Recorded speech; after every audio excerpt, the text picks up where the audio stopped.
Hi, it's me, Brooks. Thank you for joining me on Heal This today. I have a special guest with me today. Her name is Tayllor Williams, and she is a new business owner. And I'm really excited to talk to her about her healing journey. So, hi, how are you today, Tayllor? Hi, I'm good. Thanks for having me on. I am really Awesome. excited to be here and support you. Sweet. Could you tell us a little bit about yourself as far as where you're at and what you're doing?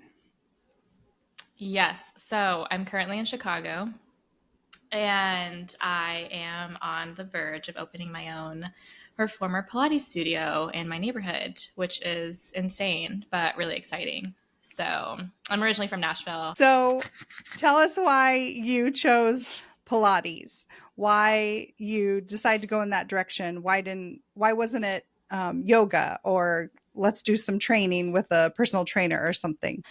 I think I've always been intimidated by the gym. I've always enjoyed going to classes. That's Around the time when I got into Pilates, I actually started with mat Pilates, which is pretty traditional. And then it reminded me of yoga, but it was a little more dynamic. And so I was like, oh, this is fun. And there's a really big emphasis on just like centering and like mind body connection. And I loved that, especially at the time of life that I discovered Pilates. And then naturally, I just decided to try reformer Pilates because why not try something new? And there was a studio down the street from where I worked. I popped into a class. I was really terrible at it. And I was like, this could be a nice challenge to just grow and challenge myself to do something new. And the way you feel after a Pilates class is very similar to how you feel after yoga, just like lighter, more calm, almost like a meditation. And I fell in love with that. And because it's a little bit more dynamic, I felt like I was getting more out of it than I usually would have out of a yoga class. So it started out as just a fun hobby and challenge for myself. And then over time, I developed a passion for it and was like, why not get certified in it and see where it goes from there? And here we are a few years later opening a studio. So, Wow. I mean, that's really fast. You know, that's yeah. really fast. Going from zero to, having your own. That's a big deal. That's a big jump. And I know that there's a lot of work that has to happen in order to get to that Mm-hmm. spot. And I don't just mean you have to learn how to do Pilates. Like there's a lot of inner work that you have to do when you Yeah. open a business or you decide to do something really big. You have to really look inward into yourself and start thinking Mm-hmm. about, can I do this? And what does that look like? And what does that look like for me? And what does that look like for my family? Okay, so I want to go back. You Mm-hmm. said a specific type of Pilates. Could you say it again so that I know what you said? Yes, absolutely.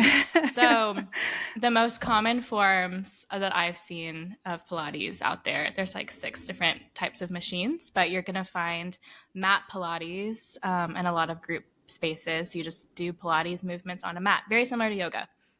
Mhm, Different movements, but like same idea as if you've ever been to like a vinyasa yoga flow. It's going mhm. to be like the same class every time, similar to a mat Pilates class. You can also add in a lot of creativity there too. I'm very passionate about reformer Pilates, which Okay. looks like this crazy machine with springs and a mat attached to it, a Mhm. foot bar, straps. You're like, what is this? But Yeah. it's such a creative machine and it's so fun. That's what I love, and that's what I'm gonna do at my studio. So Nice. And it reformer. causes their reformer. Okay. And Mm-hmm. it gives you a resistance, right? I'm trying to Yes. understand it because I Mm-hmm. don't do Pilates. So, in fact, you I'm going to come you're to your gonna do studio it. and you're going to, teach me some things so that I know how to do it. Um, okay. So, and I've seen people do it before. So I understand what you're Yes. saying, but just trying to understand that. Okay. Cool. In Pilates, like there's a big focus on centering into yourself and breath work. And Mm, so aligning your movements with your breathing, which is also like meditation, yoga, very similar.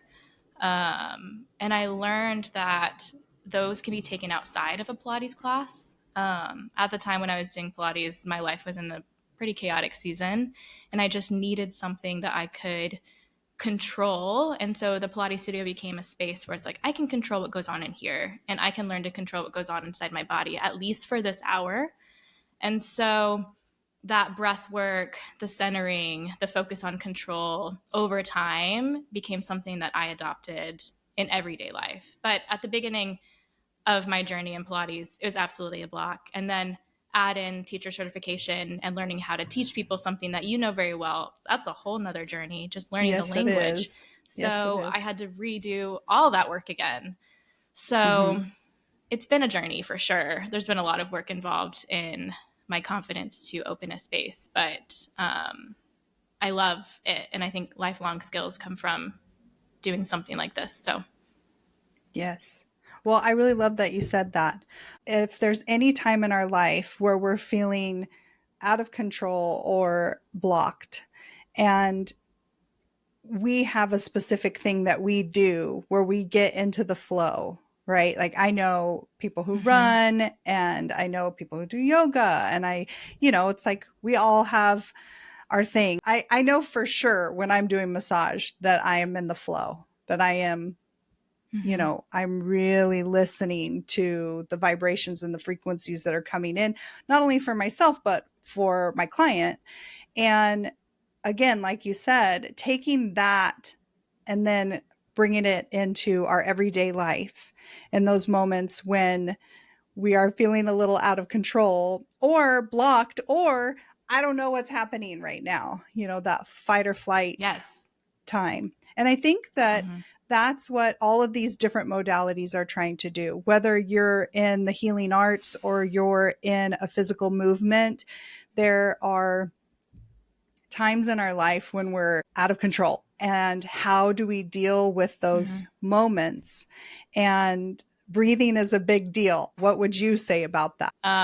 Breathing is just so central to life and survival and honestly peace. Mm-hmm. And a lot of us live breathing very shallow and like a fight or flight response. Like when we can learn to breathe deep, we can remind our bodies that we are safe. We're not living in a fight or flight. We're Mm-hmm. living in this peace that we are providing for ourselves by simply breathing in fully and exhaling fully. There's just so much of that mind, body, soul connection that you talk about within breath work, breathing, your lungs. Like we have to breathe to live. When we stop, we're done. Yes, it's true. It's true. There's so many times we're not breathing. We're just like Yeah. on autopilot. Okay. And then meditation. So I know that there's, guided meditation, and then there's also, like, I try to express that sometimes just being in the flow is a state of meditation. Mm-hmm. And what has been your experience with that, with meditation? Well, it's funny you keep saying the word flow. So, flow is also one of the principles of Pilates. I'll just be a nerd for a second. And there's 5 principles, which is centering, control, breathing, flow, and precision. I believe that's 5. If someone's watching me, like one of my teachers, I don't think I'm missing any. But flow is big. And so, whether you're meditating or whether you're doing Pilates or yoga, that flow state where your body is just like so in tune with everything going on is a meditation. I agree. And then I think Pilates has allowed me to feel that outside of like my typical meditation idea of meditation of like sitting, thinking, Yeah. you Mm-hmm. know. I Yes. also that's what you think, but like there's so much depth to meditation too by just like sitting Mm-hmm. and being. Yes. I didn't get into meditation outside of Pilates until I had a therapist recommend it as just a way to calm my nervous system. And now I try when I really feel off center, I should do it more often, but I'll just sit and I'll just let the thoughts come and I'll Mm-hmm. meditate. And I don't necessarily practice guided meditation, but Mm-hmm. I do try to sit in silence. So we've talked a little bit about practice. I'm a big practice your practice. That's my thing. Mm-hmm. You got to be practicing your practice, right? And so for an hour when you go into a Pilates class, you're practicing this mind, body, soul connection. It's teaching you to practice it in your life, right? To create this practice of mind, body, soul connection. And also practicing all of the things like breathing and meditation and connecting. There's so many times we're not practicing connecting.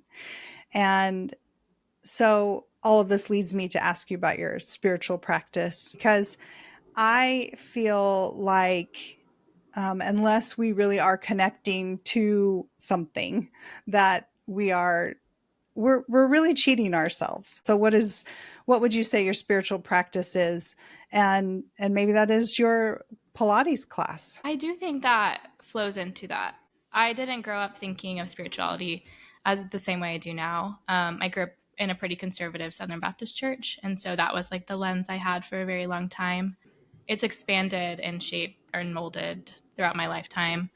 It's my short lifetime, but still. I think now I see spirituality as a much bigger and broader aspect to my life. My spiritual practice, I still align with Christian principles in a way, and so that is like my how I view God, but through a lens of like my own. I pray, I journal, I will go on walks. I actually feel very spiritually connected when I learn about other ways that people are experiencing spirituality in other religions. I think the biggest piece to my spirituality is connection to self and connection to God. You know, like I I think feel that's perfect. if I meditate, think that's really perfect. Okay, just yes. I hope that makes sense, but connecting Absolutely. with myself, discovering myself, because I believe like I'm a soul and I have a purpose and I was made for a reason. So it's like like understanding that, I feel like, is just connecting spiritually to God, you know? Yes. I think it's one of our purposes here is to figure all of that out. You know, and some of us never do, and some of us figure it out really early, and some of us take a really long time, and it's a really difficult journey to get there. But the healing journey of figuring out self, right, and our connection to a higher power and what that looks like, I think it makes all the difference to know that. So, and I think creating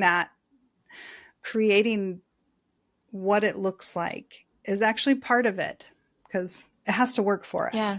I think for a long time I thought it had to look a certain way in order to like be correct. But then the biggest takeaway I have is it doesn't have to look a certain way, because it's very personal, and whatever it looks like is enough. And that's been so freeing to just believe and walk through. So still discovering it.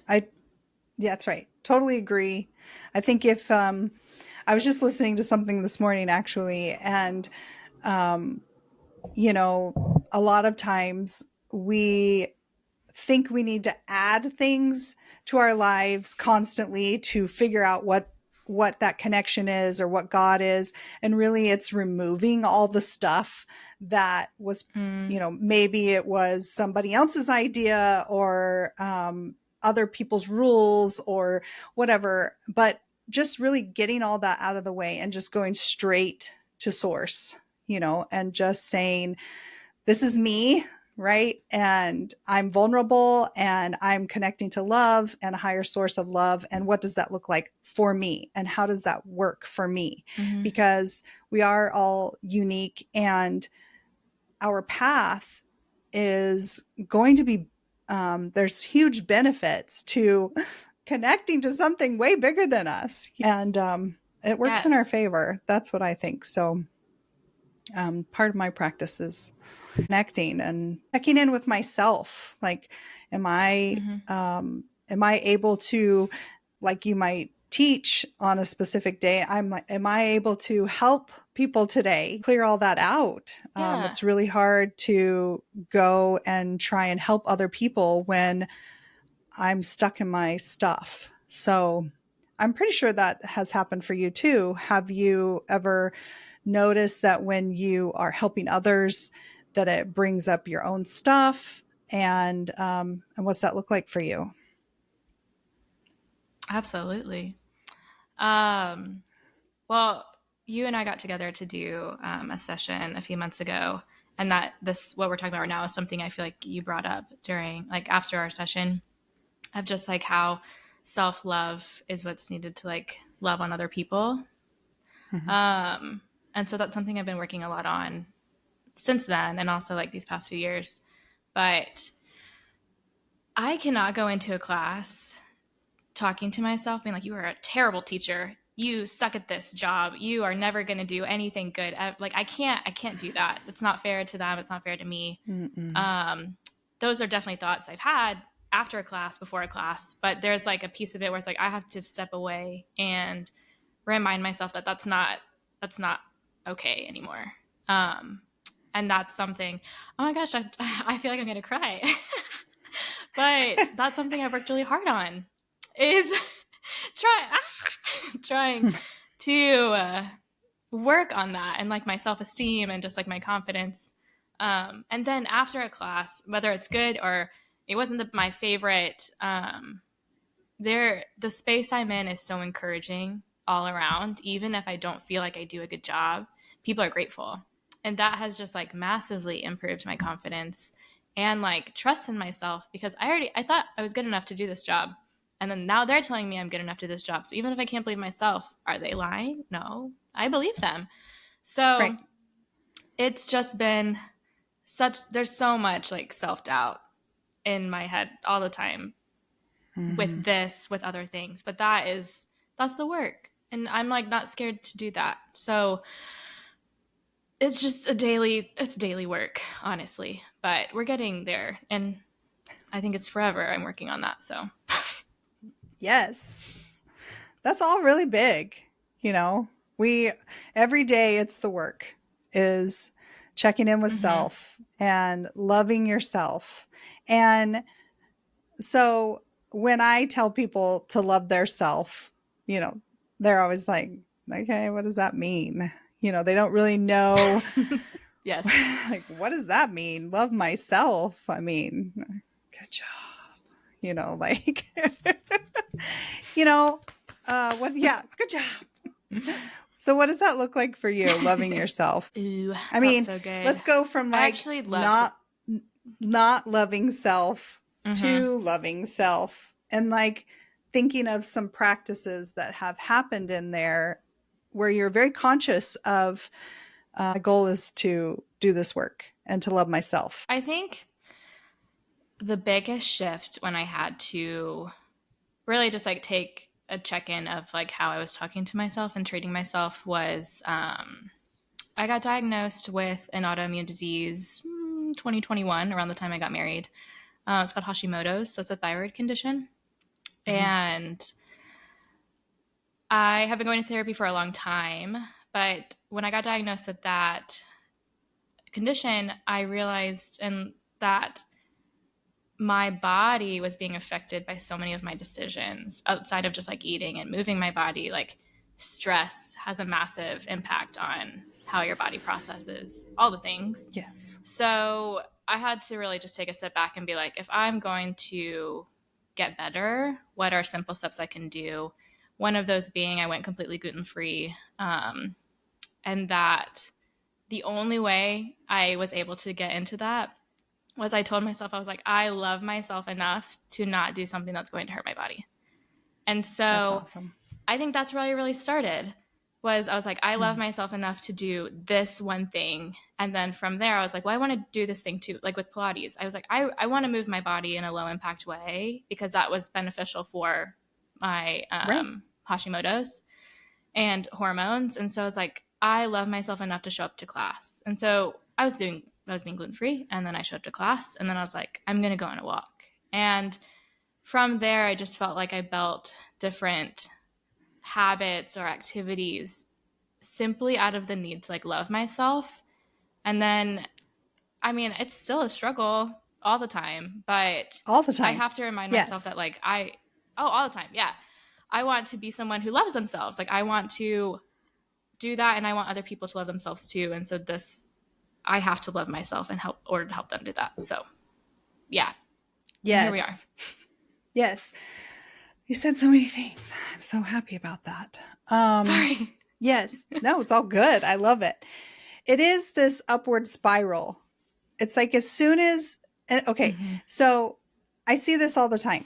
People are either hurting, there's pain in their body, or they're really, really struggling with something mental and emotionally, like not necessarily mental illness, but more our thoughts, that these intrusive Mm-hmm. thoughts that are coming in, that then activate these emotions that we have, right? That are kind of on this, loop playing. Oh, I'm thinking this emotion goes with that thought, right? So we do all that. We're Mm-hmm. not even really aware of all that. But then we show up and we have something wrong with our thyroid, or we have something wrong with Mm-hmm. our back or our neck, or we have all these weird aches and pains or stomach problems. I mean, huge stomach problems, right? And all of that stuff going on in our body is inflammation. And I also like to think of it as like spiritual inflammation too, right? Like our physical body has all of this inflammation because of what it's reacting to physically, but it came in first somewhere else, right? Through our thoughts or some other kind of energy that comes in or was there before we were even born, Yeah. right? Like we kind of come in with some of this stuff too. And so then you become aware that, oh, this is going on in my body. And then you're like, I Mm-hmm. want it to feel better. How do I heal this and help it feel better? Right. So then you start taking those little steps and you start getting educated on what could help you. And as you do that, you Yeah. start to spiral up. Right. And you start to go, oh, I can see the benefits of Yeah. this. I'm feeling a little better. And then you're like, oh, what if I added this? What if I added that? And then you start to notice your thoughts and your Yeah. emotions and how you're feeling. I feel like they just kind of follow. You're right. Like, The more that you raise your vibration and the higher you get, you're feeling better physically, your thoughts, you're aware of those negative thoughts. And also people around you, right? Like mm-hmm. specific things that before low vibrationally you were like okay with, all of a sudden you're like, oh, boundary. And Yeah. even I notice it too with things I'm watching or things I'm listening to.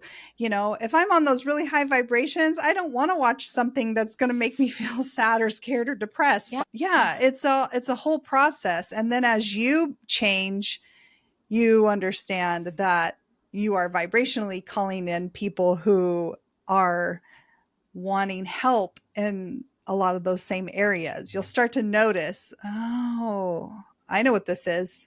I, I can, I can relate to this vibration. I know how to help this, you know? So you start holding space for that. You start holding space. Well, it's funny. I just had a friend from college. We had a great conversation about how she was deep diving into like fertility and diet and how um, so many of the things that she was doing in her life that she thought were like the right things, like specifically with diet, were actually negatively impacting her body. She wasn't consuming enough of like the things she needed in order to like be more fertile, have a baby.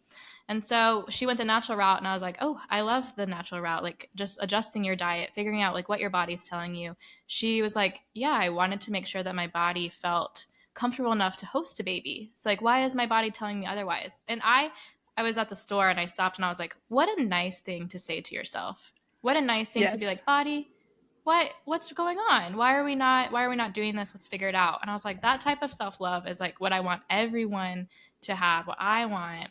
And like people get there, Yes. but it's just not common right now. At least I don't think so in my world. So Yes. I think people are catching on. I think there is the movement. It's shifting. It's changing. I feel like a huge part of healing is when we tune into ourselves and we connect to source and we go inward more often. We start activating our intuition, and everyone has intuition. It's not limited to specific people. And our intuition is a direct knowing of maybe which direction to go in, or answers when we ask in our head, right? We hear an answer. And Mm-hmm. yes, sometimes that comes from source, but also it is a direct line to our intuition. It's like the receiving end. Does that make sense? Mm-hmm. It's like our Yeah. intuition is Yes. in us, and it is translating the energy information coming in, right? And we are Yeah. listening to it. So, through your practice and through your healing journey, have you noticed your intuition strengthening? And what does that look like for you? I talk about this a lot in therapy. I think as like a recovering codependent people pleaser, that was the role in my family for a while. I didn't give any value to my own intuition for a long time. I was like, what you want's probably selfish, actually. So you shouldn't listen to that because you don't want to be selfish. Right. And then over time, I just felt like the sadness inside of like, why am I sad? Why do I feel like I'm abandoning something? And I think that it was an abandonment of like self. So the intuition that I'm trying to listen to now, well, the intuition I have that I am trying to give a voice to and give space to in my life, I do think has gotten stronger because I've allowed it to. I've like given it a seat at the table. It is within me, and I connect with it. I feel loved by source through my Mm. intuition, and when I reflect on myself, I think that I didn't give myself a lot of credit for a long time about maybe I did know the right thing to do. I just chose not to because someone else told me to do something. Um, and I'm not yet a mother, but I do hope to be one day. And I think something that was really important to me, like as I just like continue to grow, is like I want to feel confident in myself before I bring in other humans into the world because they themselves have to grow into that. And so yeah, intuition is something new to me as of like the past year. But there's a lot of peace that comes, I feel like, with listening to yourself. So I'm just kind of following the peace, and that's been good so far. So I yeah. like that. Following the peace. I like that. Mm-hmm. Um, just as you're saying all of that, I'm thinking of things in my own life. And, I teach a class on intuition. And at the end, I talk a lot about go with the knowing, the KNOWING, knowing, not the no, NO. We a lot of times will not act on our intuition, and then something will happen and we'll go, I knew it. I should have done that, or I could feel it. I knew I was supposed to do that. I knew it. And so in those instances, we are going with the no, the NO, because we didn't act on it. And then that is Yeah. the confirmation later, right? That was my intuition telling me that. But now, if you actually start going with the knowing and you start going with it, you will hear it more and more and more and more, and to a point where you can't deny it because you said it. Mm-hmm. When we think of our intuition as energy, right? It's there, and the more we shut it down, the more it's just sitting there like, I told you, like, I'm trying to tell you, I'm Yeah. trying to tell you, and we're ignoring it, and there is this huge disconnect. It feels yucky, it's like it is a Mm-hmm. betrayal of this part of ourselves that we get to listen to and activate. And it's one of our senses, honestly.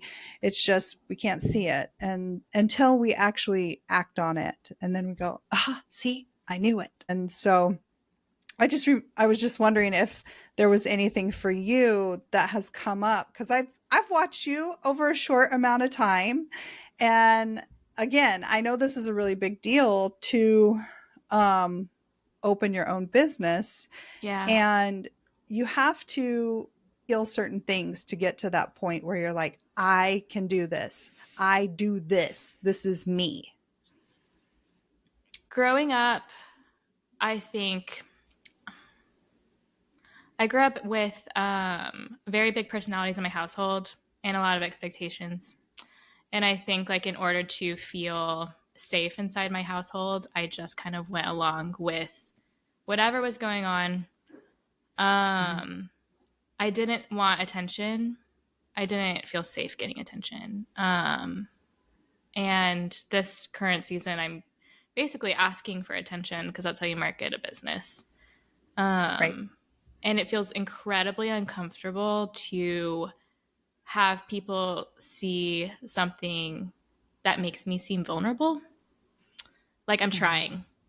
And I think growing up, like I didn't want to try something I wouldn't be good at because people might make fun of me, or like maybe I'd get in trouble at home, or I wouldn't get like the good grade or whatever that is, as a teen. And then even in college. And so I think like I've had to reflect a lot. Like this season, honestly, a lot of my late 20s on just like, I am deserving of good things. Even if like I was too afraid to try to get recognition or do something that could potentially be dangerous or risky as a kid. I'm deserving of good things. I'm enough to do the things I want to do. I'm safe. I'm safe. I used to repeat I'm safe a lot in my head a long time. Anytime I did anything that seemed uncomfortable, I was like, you're safe. You're safe. We've got you. You're safe. Um, and then a big thing that I struggle with too is just like feeling loved, like worthy of love without having to do anything. And then taking a risk of opening a business. Like, what if people don't love me anymore because I'm different? That's crazy. But that's a fear. Like, I put myself out there as a kid and maybe got rejected or just got in trouble. I didn't. Like, I would just put myself out there, do something a little risky and feel uncomfortable about it and unsafe. And now as an adult, I have to remind myself, like, I'm almost 30 years old. I'm a woman. I pay taxes. I'm married. I have a house. I'm starting a business. We own a house in Nashville. Like, I am capable of doing things that I I'm capable of doing pretty much whatever I want within means. And so it's I'm telling you that now because I'm trying to like tell myself that every day. Yes. But that is the work too. I had a really good therapist a few years ago, right around the time when I got diagnosed with Hashimoto's, started Pilates. That was like a big season, 2020, 2021. And he told me, he said, there are four things that are true for every person. And that is Mhm. you are loved, you are deserving, you are enough, and you are worthy. I try to tell myself those every day because that's true for Yes. every single person. That's not you, you're out of the womb and that's what you get. Those four things, no matter what. Mhm. Life will like tell you otherwise. So that has been the work of just, it's a lot of self-love, self-confidence, and just trusting kind of my intuition and like my professional experience prior to Pilates that like I can do this. Like there's if there's a will, there's a way. And as long as like it's an appropriate risk for me and my family, like I just, which I believe it is, we can do this. And so I think like that is the work. I go into therapy on Monday. We're going to talk about this again, but reminding myself that I am safe with myself, with the people I'm around, the community I've built, and the work I'm Mhm. doing. So yeah, that's the Yeah. hard stuff. Good job. Good Thanks. job. Yeah. It is the work. It is the work that everyone has to do, I think. And um, you talked about vulnerability, and Mm-hmm. vulnerability has kind of, there's two sides of the same coin, right? So vulnerability, when connecting to fear, is a really scary place to be. You know, Mm-hmm. Mm-hmm. you can feel attacked and bullied and, really unsafe. But we talk about vulnerability as being one of the keys to actually having connection with ourself, with source, with others. We have to have that open a little bit. Otherwise, we can't really truly connect.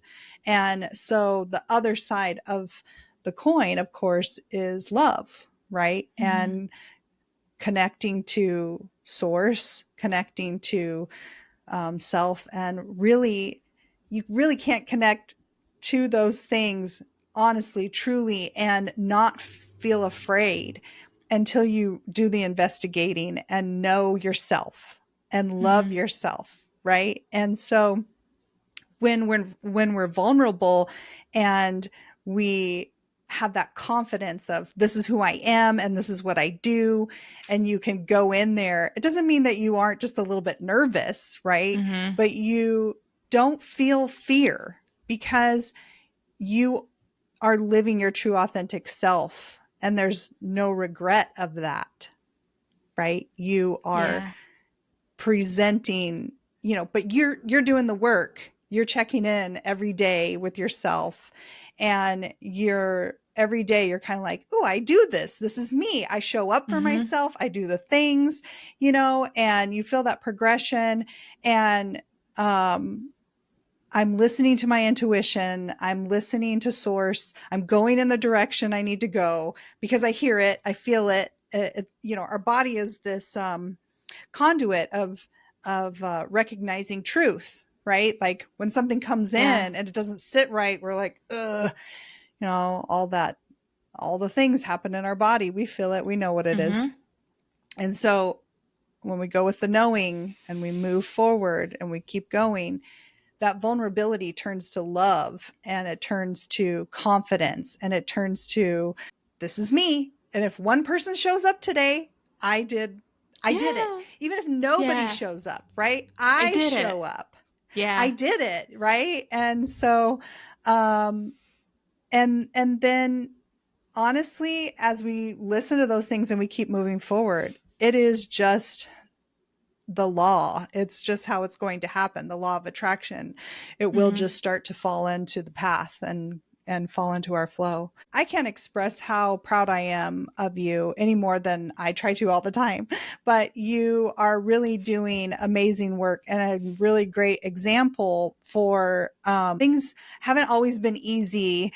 You didn't have things handed to Mm-hmm. you. You had to work for them. And isn't it so great to work for them though? Because then you feel Yes. that confidence when you do it. I feel emotional you telling me those things because that's something I'm working on now is like letting people be proud of me. Thank you. Yes. Yeah. Yes. We aren't taught Yeah. how to respond or how to Mm-mm. receive Mm-mm. accolades at all. I mean, there is a huge thing about being humble. I totally get that. I always want to be humble. This week I decided, it was this week, I was like, we're gonna own the idea that we're opening a business. We, me and myself.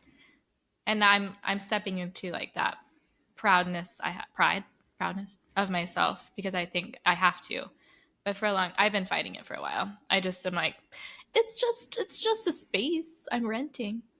It's you can Right. come if you want. But it's Right. like, no, I'm really excited to do this. And I think I'm hoping it helps a lot of people, just gives them a space where like they can feel in control, learn about themselves, Mhm. build their own confidence, same as it has for me, and just I don't know, see what happens. So And you should be, because it's a big deal. And um yeah, I'm excited to try it out and come see you. So that'll be yes. fun. So, if you had advice for other people, what are your thoughts on getting started on your healing journey? I love this question. I think when I first decided to take the steps like healing more intentionally, I gave myself like three goals. So I was like, I want to eat well, whatever that looks like for my body, sleep, and move. Mhm. And I was like, if I can do those three things in a day, maybe two and a half, then I'm winning. And that's simple. You Yes. have to eat to live. You have to sleep to live. You have not everyone will move, but we can try. Maybe we move a little more than we did yesterday. So like physical healing and mental healing. I think all starts Yeah, there. they definitely. Yes, it does. What do you have a date of opening, and where can we find you, and what's your social medias Yeah. and all that kind of stuff? My tentative goal right now is to open mid-June. Okay. After this, I'm going to paint. So we're still like very much in like construction. Well, the Okay. aesthetic phase. The studio is called Studio West because we're west of the river. Nice. And so my personal Nice. Instagram for my business is Pilates, the letter X, Tay. And then my studio Instagram is studio.west.pilates. And then I live there mostly, and my website is studio-west-pilates. If you're in the Chicago area and you are looking for a great Pilates class, you better go check out Tayllor at Studio West. She's going to be opening Mm-hmm. mid-June to July, and Mm-hmm. her all of her information is in the links below. I'm really proud of you, and I'm really excited to watch you on this journey and to hopefully have a couple more conversations as you get into this and see how it goes. And Yes. we'll talk about all of the other things that come up and that you learn about yourself on this healing journey, because we will talk again soon. So, and I'm coming to visit. So, um, Yeah. and Yay. do some Pilates. So that will be fun. Thank you for joining me today on Heal This. Thank you for having me. It was so fun. I love what you're doing, and I can't wait to come back and share more. So, see you soon. Awesome. Thank you.